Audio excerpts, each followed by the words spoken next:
ಹರೇ ಕೃಷ್ಣ. ಎಷ್ಟೋ ಜನ ಹೇಳ್ತಾರೆ ಈ ಜೀವನದಲ್ಲಿ ಕಲಿಯೋದು ತುಂಬ ಇದೆ ಅಂತ.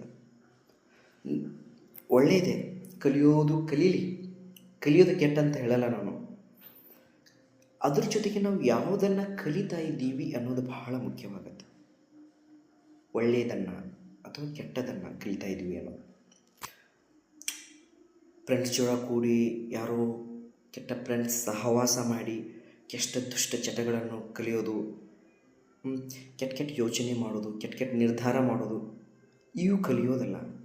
ಈ ಕಲಿಯುಗದಲ್ಲಿ ಕಲಿಯೋದು ಅಂದರೆ ಮತ್ತೊಬ್ಬರ ಕಷ್ಟವನ್ನು ನೋವನ್ನು ಅರ್ಥ ಮಾಡ್ಕೊಳ್ಳೋದು. ಮನೆ ಪರಿಸ್ಥಿತಿ ಏನು, ನಮ್ಮ ಜವಾಬ್ದಾರಿ ಏನು ಅನ್ನೋದ್ರ ಬಗ್ಗೆ ಮೊದಲು ಕಲಿಬೇಕಾಗಿದ್ದು. ಒಳ್ಳೆಯವರ ಸಹವಾಸ ಮಾಡೋದು, ನಮ್ಮ ಸುತ್ತಮುತ್ತಲಿರೋರಿಗೆ ಒಳ್ಳೇದು ಮಾಡೋದು, ಒಳ್ಳೇದು ಬಯಸೋದು, ಒಳ್ಳೆಯದನ್ನೇ ಹೇಳೋದು, ಮತ್ತೊಬ್ಬರನ್ನು ಅರ್ಥ ಮಾಡಿಕೊಂಡು ಆದಷ್ಟು ನಮ್ಮ ಕಡೆಯಿಂದ ಏನಾಗುತ್ತೋ ಅಷ್ಟು ಸಹಾಯ ಮಾಡೋದು.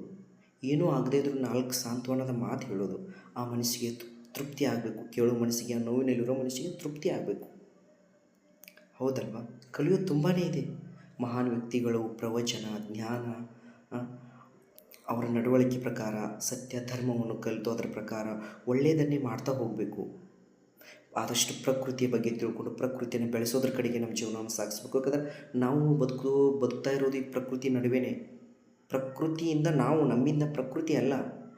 ಮುಂದಿನ ಪೀಳಿಗೆಗೂ ಬೇಕಾಗಿರೋದು ಈ ಪ್ರಕೃತಿನೇ. ಆಯ್ತಲ್ಲ? ಕಲಿಯೋದು ಇನ್ನೂ ತುಂಬಾ ಇದೆ. ಕೆಲಸ ಯಾವ ಥರ ಮಾಡಬೇಕು, ಯಾರನ್ನು ಯಾವಾಗ ನಂಬಬೇಕು, ಯಾವಾಗ ನಂಬಬಾರ್ದು, ಒಳ್ಳೆಯವ್ರು ಯಾರು, ಕೆಟ್ಟವ್ರು ಯಾರ ಜೊತೆಗೆ ನಾವು ಒಳ್ಳೆಯವ್ರ ಜೊತೆ ಇರಬೇಕಂದ್ರೆ, ಕೆಟ್ಟವ್ರ ಜೊತೆ ಇದ್ದರೂ ನಾವು ಒಳ್ಳೆಯವ್ರಿದ್ರೆ ಸಾಕು.